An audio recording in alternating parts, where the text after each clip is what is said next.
भिखारी, तू ऊपर कैसे चढ़ाया? कहाँ ना बाधा, अंदर मत आया कर, भाग यहाँ से। अरे ये फिर आ गया। कितनी बार कहा है इसे हटाओ यहाँ से। शिवरात्रि का दिन है और ये गंदगी फैला रहा है। साहब, मैं बस अंदर से दर्शन करना चाहता हूँ, पूजा नहीं, कुछ नहीं, सिर्फ एक बार शिव जी को देख लूँ। अरे इसे अंदर जाने देंगे तो भगवान अपवित्र हो जाएंगे। पता नहीं कहाँ कहाँ से आते हैं ऐसे लोग। चल भाग यहाँ से भिखारी। मैं गा सकता हूँ। अरे भिखारी, अभी मैं तुझे मंदिर से धक्के मार के बाहर करवाया था और तू अब कह रहा है तू गा सकता है? हाँ साहब, मैं गा सकता हूँ। ठीक है, अगर तूने भजन गाया और सब लोग चुपचाप ध्यान से सुनेंगे ना, तो मैं तुझे पूरे 5 करोड़ रुपए दूंगा। गांव से थोड़ा दूर कच्ची सड़क के आखिर में एक बहुत पुराना शिव मंदिर था। उसी मंदिर की सीढ़ियों के कोने में हर रात एक छोटा सा लड़का आकर सो जाता था। उसका नाम था आरव। उसकी उम्र मुश्किल से 15 साल की थी। सूरज उगने से पहले ही वह अपनी फटी हुई बोरी कंधे पर डालकर निकल पड़ता। दिन भर गलियों में घूमता, टूटे फूटे प्लास्टिक की बोतलें उठाता, मुड़े हुए लोहे के टुकड़े बटोरता, फेंके गए तार और खाली डिब्बे जमा करता। बचपन में ही उसके माँ बाप उसे छोड़कर इस दुनिया से चले गए थे। लोग अलग अलग कहानियां सुनाते थे। किसी ने कहा बीमारी से, किसी ने कहा हादसे में। लेकिन सच्चाई जो भी रही हो, आरव के हिस्से बस अकेलापन आया था। उसे सिर्फ एक चीज याद थी, उसकी माँ की आवाज। जब वह छोटा था और मंदिर की सीढ़ियों पर बैठकर यूं ही गुनगुनाता था, तब उसकी माँ मुस्कुराकर कहती थी, बेटा, तू जब गाता है ना, अगर कोई रो भी रहा हो तो चुप होकर सुनता है। तेरे गले में माँ सरस्वती का वास है। उस वक्त वह समझता नहीं था, बस हंस देता था। शाम को जब वह कबाड़ी से दिन भर की कमाई लेकर लौटता, तो अक्सर उसी पुराने शिव मंदिर की सीढ़ियों पर बैठ जाता। कभी धीरे धीरे भजन गाता, कभी बस आसमान को देखता रहता। पुजारी उसे पसंद नहीं करते थे। जब भी देख लेते, डांट देते। अरे कितनी बार कहा है यहाँ मत सोया कर, मंदिर को गंदा कर देता है तू। आरव कुछ नहीं कहता, चुपचाप उठता, थोड़ी दूर चला जाता, फिर देर रात वापस आकर उसी सीढ़ी पर सो जाता। उसे लगता था कि इंसान भगा सकता है, भगवान नहीं। उस साल शिवरात्रि आने वाली थी। गांव में हलचल थी, लेकिन इस बार उत्साह कुछ अलग था। शहर के मशहूर उद्योगपति विक्रम राणा ने उसी मंदिर में भव्य जागरण रखने का ऐलान किया था। इस साल शिवरात्रि पर इसी मंदिर में भव्य जागरण होगा। ऐसा आयोजन होगा कि पूरा इलाका याद रखेगा। बड़े बड़े बैनर लगे थे, पंडाल सजाया जा रहा था। रंगीन लाइटें, झूमर, फूलों की झालरें, स्टेज, माइक, साउंड सिस्टम, सब कुछ लगाया जा रहा था। लोग कह रहे थे, इस बार का जागरण पूरे इलाके में याद रखा जाएगा। इतना बड़ा पंडाल पहले कभी नहीं लगा। शहर वाले भी आएंगे इस बार। हाँ, शहर की मशहूर भजन गायिका को बुलाया है, मोटी रकम दी है। इस बार कोई कमी नहीं रहनी चाहिए। नेताओं से लेकर बड़े व्यापारियों तक को निमंत्रण भेजा गया था। यह भक्ति से ज्यादा प्रतिष्ठा का सवाल बन चुका था। शिवरात्रि की सुबह आई तो मंदिर के बाहर गाड़ियों की लाइन लग गई। महंगे कपड़ों में लोग उतर रहे थे, कैमरे चमक रहे थे। उसी भीड़ के किनारे आरव खड़ा था। उसने दूर से सब देखा। उसने मन ही मन सोचा, आज तो मैं भी अंदर जाकर भोलेनाथ का दर्शन करूंगा। वह धीरे धीरे भीड़ में घुसा और सीढ़ियां चढ़ने लगा। तभी पुजारी की नजर उस पर पड़ गई। उनके चेहरे पर नाराजगी उतर आई। उन्होंने ऊंची आवाज में कहा, फिर आ गया तू? कितनी बार मना किया है, यहाँ मत आया कर। आज बड़े बड़े लोग आने वाले हैं, अगर तुझे देखेंगे तो क्या कहेंगे? पास खड़े लोगों ने मुड़कर देखा। किसी ने फुसफुसाया, इसे अंदर मत जाने दो। इसी हलचल के बीच एक चमचमाती गाड़ी मंदिर के ठीक सामने आकर रुकी। दरवाजा खुला और बाहर उतरे विक्रम राणा। पीछे पीछे 2 नौकर, जिनके हाथों में चांदी की थालियां थीं, दूध, शहद, फल, सूखे मेवे और महंगे फूलों से सजी हुई। सीढ़ियां चढ़ते चढ़ते उनकी नजर अचानक आरव पे पड़ी। विक्रम राणा का माथा सिकुड़ गया। उन्होंने ऊंची आवाज में कहा, अरे ये फिर आ गया। कितनी बार कहा है इसे हटाओ यहाँ से। शिवरात्रि का दिन है क्या, और ये गंदगी फैला रहा है। गार्ड तुरंत चौकन्ना हो गया। वह गर्जा, भाग यहाँ से, आज बड़ा दिन है, समझा? भिखारियों के लिए नहीं। आरव कुछ पल तक वह गार्ड को देखता रहा, फिर बहुत धीमी आवाज में बोला, भैया, मैं बस अंदर से दर्शन करना चाहता हूँ, पूजा नहीं, कुछ नहीं, सिर्फ एक बार शिव जी को देख लूं। गार्ड ठाका मारकर हंस पड़ा। सुना आपने, शिवजी वीआईपी हो गए हैं क्या? चल हट। लाइन देखिए कितनी लंबी है। भीड़ में कुछ लोग हंस पड़े, कुछ ने गर्दन घुमा ली जैसे उन्होंने कुछ सुना ही ना हो।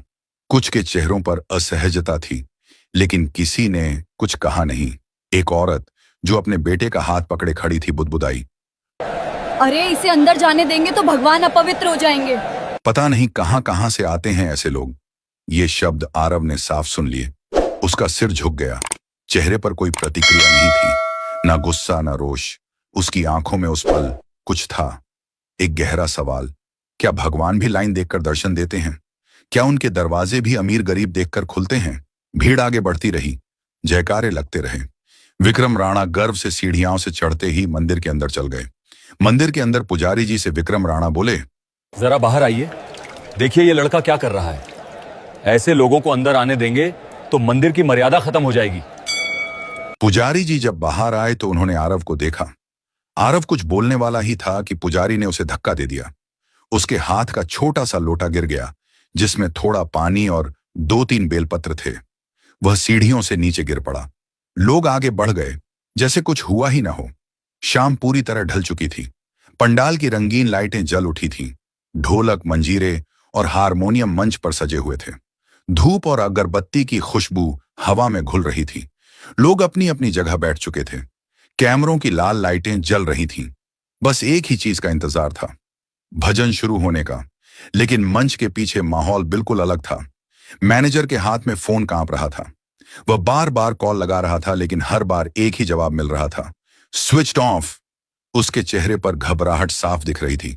आखिर उसने हिम्मत जुटाकर विक्रम राणा से कहा, सर, सिंगर का मैसेज आया है, वो आज नहीं आ पाएंगी। विक्रम राणा जैसे कुछ पल के लिए जड़ हो गए, फिर उनका चेहरा लाल पड़ गया। क्या मतलब नहीं आ पाएंगी? मैंने उसे एडवांस दिया था।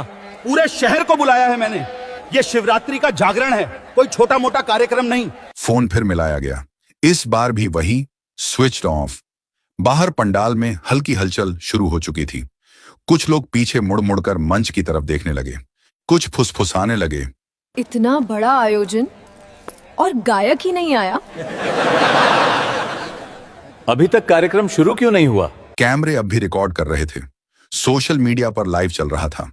विक्रम राणा के माथे पर पसीने की बूंदें चमकने लगीं। ठंडी हवा चल रही थी, फिर भी उनकी हथेलियां भीग चुकी थीं। उन्होंने धीमे से कहा, अगर भजन नहीं हुआ तो मेरी इज्जत मिट्टी में मिल जाएगा। लोग क्या कहेंगे? करोड़ों का आयोजन और मंच खाली। उनके दोस्त पास आकर सलाह देने लगे, लेकिन किसी के पास समाधान नहीं था। समय निकलता जा रहा था। भीड़ बेचैन हो रही थी। ढोलक वाला खाली बैठा था, हारमोनियम वाला उंगलियां बेसब्री से चला रहा था। अचानक विक्रम ने जैसे भीतर से कोई निर्णय ले लिया। वह तेजी से मंच की ओर बढ़े, माइक हाथ में लिया। उनकी आवाज में अब घबराहट भी थी और जिद भी। सुनिए! उनकी आवाज पूरे पंडाल में गूंज गई। लोग चुप हो गए। उन्होंने चारों तरफ देखा, फिर ऊंची आवाज में कहा, क्या यहाँ कोई है जो आज भजन गा सके? मैं उसे पूरे 5 करोड़ रुपए दूंगा, अभी। इसी मंच पर बस यह शिवरात्रि का जागरण रुकेगा नहीं। 5 करोड़, यह शब्द जैसे हवा में ठहर गया। भीड़ में सन्नाटा छा गया। लोग एक दूसरे का चेहरा देखने लगे। इतने बड़े मंच पर, इतने लोगों के सामने, इतनी बड़ी जिम्मेदारी। कोई आगे बढ़ने की हिम्मत नहीं कर पा रहा था। अगर आवाज कांप गई तो, अगर सुर बिगड़ गया तो, अगर मजाक बन गया तो। सीढ़ियों के नीचे बैठा आरव ये सब सुन रहा था। ऊपर मंच से विक्रम राणा की आवाज गूंज रही थी, कोई है जो आज भजन कर सके? मैं उसे पूरे 5 करोड़ दूंगा। आरव का दिल जोर से धड़कने लगा। उसके मन में एक आवाज आई, मैं तो गा सकता हूं। लेकिन तुरंत दूसरी आवाज आई, अभी तो इन्होंने मुझे धक्का दिया था। सब हंसेंगे, कहेंगे 5 करोड़ के लिए आया है। उसने सीढ़ियों की तरफ देखा, फिर मंच की तरफ। कुछ पल वह वहीं खड़ा रहा, फिर गहरी सांस ली और पंडाल की तरफ चल पड़ा। उसके पैर सच में डर से कांप रहे थे। भीड़ के बीच से निकलते हुए लोग उसे देख रहे थे। कुछ पहचान गए, अरे ये वही लड़का है। फिर आ गया। लेकिन इस बार वह नहीं रुका। सीधा मंच के सामने जाकर खड़ा हो गया और बोला, साहब, मैं गा सकता हूँ, विक्रम ने उसे ऊपर से नीचे तक देखा। पहचानने में उन्हें एक पल लगा। यह वही लड़का था जिसे कुछ देर पहले मंदिर की सीढ़ियों से हटाया गया था। उन्होंने भौहें सिकोड़ लीं। तू? उन्होंने ठंडी आवाज में पूछा। हाँ साहब, मैं गा सकता हूं, आरव ने हाथ जोड़कर कहा। मैं रोज गाता हूं। मंदिर के पीछे कभी कभी छोटे जागरणों में भी भीड़ में हंसी की लहर दौड़ गई। अरे ये भजन करेगा? माइक इसके हाथ में जाएगा? मजाक बन जाएगा कार्यक्रम का। विक्रम का मैनेजर पास आकर फुसफुसाया। सर, रिस्क मत लीजिए, लोग रिकॉर्ड कर रहे हैं, वायरल हो जाएगा सब। विक्रम ने गहरी सांस ली। उन्होंने आरव की तरफ देखा। खेल नहीं है, यहां शहर के बड़े लोग बैठे हैं। अगर तू गड़बड़ कर गया तो। आरव ने उनकी बात बीच में नहीं काटी, बस धीरे से बोला, मैं गड़बड़ नहीं करूंगा साहब। मेरी मां कहती थी, जब मैं गाता हूं ना, लोग रोते हुए भी चुप हो जाते हैं। ये शब्द सुनते ही कुछ लोग चुप हो गए। उस आवाज में बनावट नहीं थी। वह दिखावे के लिए नहीं बोल रहा था, वह विश्वास से बोल रहा था। उधर समय निकलता जा रहा था। भीड़ बेचैन हो रही थी। ढोलक वाला खाली बैठा था। हारमोनियम वाला उंगलियां टेबल पर चला रहा था। कैमरों के लाल लाइट ऑन थे। कोई विकल्प बचा नहीं था। विक्रम कुछ पल चुप खड़े रहे। फिर उन्होंने गहरी सांस ली और अचानक फैसला ले लिया। उन्होंने माइक नीचे करते हुए कहा, ठीक है, अगर भोलेनाथ की यही इच्छा है तो आज तू गा, लेकिन याद रखना यह शिवरात्रि का जागरण है, यहां मजाक की कोई जगह नहीं है। आरव ने बिना एक पल गंवाए सिर झुका दिया। मैं मजाक नहीं करूंगा साहब, मैं बस भजन गाऊंगा। ढोलक वाला धीरे से बैठ गया। हारमोनियम वाला सावधान हो गया। पंडाल में बैठे लोग अब पूरी तरह शांत थे। आज मंच पर मशहूर गायक नहीं था। आज मंच पर खड़ा था एक भिखारी लड़का, और पूरी शिवरात्रि उसकी आवाज का इंतजार कर रही थी। आरव ने सिर झुका लिया। जी साहब। माइक उसके हाथ में आया। साउंड इंजीनियर ने हाइट नीचे की। कुछ लोग अब भी मुस्कुरा रहे थे, मानो 2 मिनट का तमाशा शुरू होने वाला हो। आरव ने आंखें बंद की। उसने अपनी मां को याद किया। वो टूटी खाट, वो खांसी की आवाज, वो मुस्कुराकर कहना, गाना मत छोड़ना। फिर उसने पहला सुर लिया। ओम नमः शिवाय। आवाज पंडाल में गूंजी। कोई बनावटी ऊंचाई नहीं, कोई दिखावा नहीं, साफ, गहरी, सीधी, दिल में उतरती हुई। भीड़ अचानक चुप हो गई। आरव ने आगे गाया। भोले शंकर त्रिपुरारी, दीनन के रखवाले हो, जिसके पास। ढोलक वाले के हाथ खुद ब खुद ताल में आ गए। हारमोनियम वाले की उंगलियां सुर पकड़ चुकी थीं। जो लोग हंस रहे थे वे अब स्थिर खड़े थे। कुछ ने अनजाने में हाथ जोड़ ली। आरव की आवाज में सिर्फ संगीत नहीं था, दर्द था, भूख थी, अकेलापन था, मां की याद थी और एक अटूट भरोसा था। वह अगले भजन पर गया। तेरे दर पे आया हूँ, खाली झोली लेकर, भर दे मेरे भोले। ये लाइन गाते हुए उसकी आवाज हल्की सी कांपी। शायद उसे सच में अपनी झोली याद आ गई थी, वही फटी बोरी जिसमें वह प्लास्टिक भरता था। भीड़ में खड़ी एक महिला की आंखों से आंसू निकल पड़े। किसी ने धीरे से कहा, यह बच्चा दिल से गा रहा है। विक्रम राणा मंच के सामने खड़े थे। उनकी सांस धीमी हो चुकी थी। जो आदमी कुछ देर पहले इज्जत और प्रतिष्ठा के डर से कांप रहा था, अब हाथ जोड़कर खड़ा था। उसकी आंखें बंद थीं। रात गहराती गई। आरव एक भजन से दूसरे भजन पर जाता रहा। उसकी आवाज में थकान नहीं थी, मानो वह गा नहीं रहा था, प्रार्थना कर रहा था। पंडाल का माहौल पूरी तरह बदल चुका था। जहां पहले दिखावा था, अब सच्ची भक्ति थी। जहां पहले फुसफुसाहट थी, अब हर हर महादेव की गूंज थी।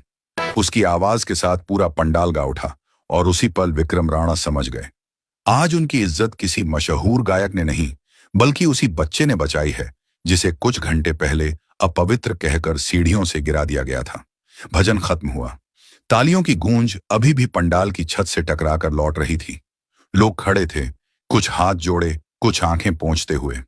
किसी ने शायद पहली बार उस रात सच में भजन सुना था। मंच पर हल्की पीली रोशनी पड़ रही थी और उसके बीच खड़ा था आरव, वही लड़का जिसे शाम को सीढ़ियों से धक्का देकर गिराया गया था। उसकी छाती तेजी से उठ गिर रही थी। गले में हल्की खराश थी, लेकिन चेहरे पर एक अजीब सी शांति थी, जैसे उसने कुछ पा लिया हो जिसकी उसे उम्मीद भी नहीं थी।